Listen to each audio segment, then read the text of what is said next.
School BCom first year से आपके सामने एक छोटा सा भाषण प्रस्तुत करने के लिए उपस्थित हुई हूँ और मेरे भाषण का टॉपिक है मेरे सपनों का भारत। हम सब जानते हैं कि कहीं ना कहीं भाषण हमारे लिए थोड़ा सा बोरिंग होता है, तो इसे थोड़ा सा इंटरेस्टिंग बनाने की कोशिश की है।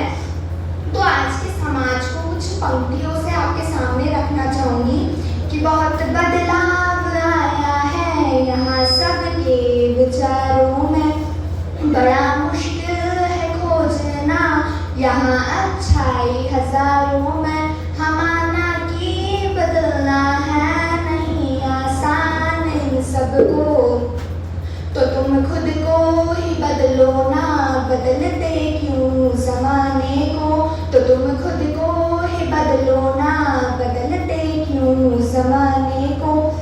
हर जमाने में अच्छाई का मिलना थोड़ा मुश्किल है, मगर आसानी से मिल जाती है हमको बुराइयाँ, सत्य है क्योंकि मिल ही जाता है हमको यहाँ रावण, मगर मुश्किल की बात है यहाँ श्री राम का मिलना, मगर मुश्किल की बात है यहाँ श्री राम का मिलना।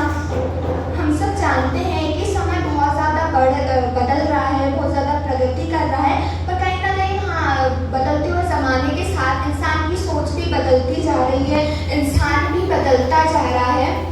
आज के समय में बुराइयां बड़ी ही आसानी से मिल जाती है, वही अच्छाई को ढूंढने के लिए हमें दर दर भटकना पड़ता है। आज के समय में अच्छाई को ढूंढना बहुत ज़्यादा मुश्किल होता जा रहा है। बुराइयां बहुत ही आसानी से मिल जाती है, पर हम सभी भूल जाते हैं कि ये जो बुरे लोग हैं वो भी कहीं ना कहीं हमारे बीच से आ रहे हैं। तो इसके लिए हमें सबसे पहले अपने आप को बदलना होगा। तो मैं यही बताना चाहती हूँ कि जिस भारत को मैं अपनी आंखों में देखती हूँ, जिस भारत की मैं कल्पना करती हूँ, उस भारत के व्यक्ति की ये सोच नहीं होती कि वो सामने वाले को बदले, बल्कि उसकी ये सोच होती है कि वो अपने आप को बदले, अपने अवगुणों को पहचाने और अपने आप में सुधार करे। उस व्यक्ति की ये सोच होती है कि वो जो अभी है उससे ज़्यादा बेहतर बने, क्योंकि अभी के समय में हम देखेंगे कि इंसान अपने आप को बदलने के बारे में नहीं सोचता। उसका यही मत होता है कि वो पूर्ण तरह से सही है और उसके सामने वाला जो व्यक्ति है वो गलत है। अगर व्यक्ति अभी चोरी भी कर रहा है ना, तो आप उससे पूछेंगे तो उसका जवाब यही रहेगा कि मैं चोरी क्यों कर रहा हूँ, अपने परिवार का भरण पोषण करने के लिए, भाई मेरे पास कोई काम नहीं है इसलिए मैं चोरी कर रहा हूँ। जबकि ये बात हम बहुत अच्छे से जानते हैं कि चोरी करना बिल्कुल गलत है। तो मैं जिस भारत को अपनी आंखों में देखती हूँ, उसी व्यक्ति का यही मत होगा कि मैं सबसे पहले अपने आप को बदलूँ, क्योंकि हम जानते हैं कि जब हम बदलेंगे तो जग अपने आप बदलेगा, हम बदलेंगे तो जग सुधरेगा, क्योंकि समाज एक एक व्यक्ति का समूह होता है और जब एक व्यक्ति सुधरता है तो समाज अपने आप सुधरता चला जाता है।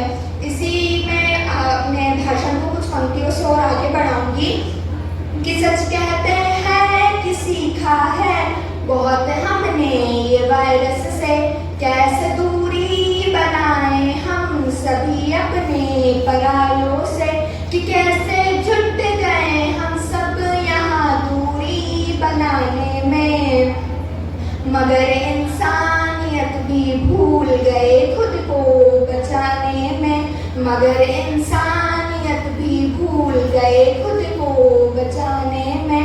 यहाँ ना राम अल्लाह और न है अलग यहाँ नानक, तो तुम भी मान जाओ ना कि हम सब एक ही मानक, तो तुम भी मान जाओ ना कि हम सब एक ही मानक।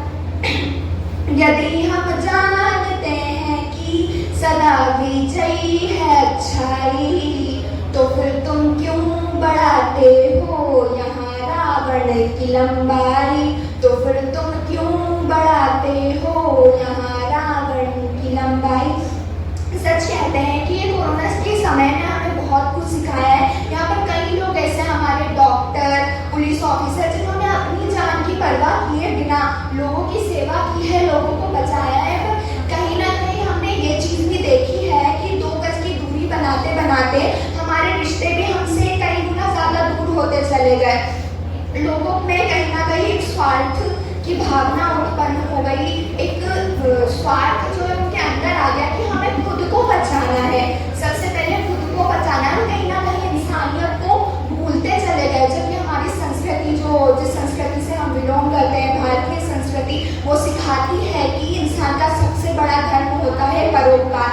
तो मेरे सपनों का जो भारत है उसमें मैं चाहती हूँ कि व्यक्ति परोपकारी बने, ये जाति धर्म संकाय इन सब की रेखा से ऊपर उठकर ये माने कि मेरा सबसे पहला धर्म है इंसानियत।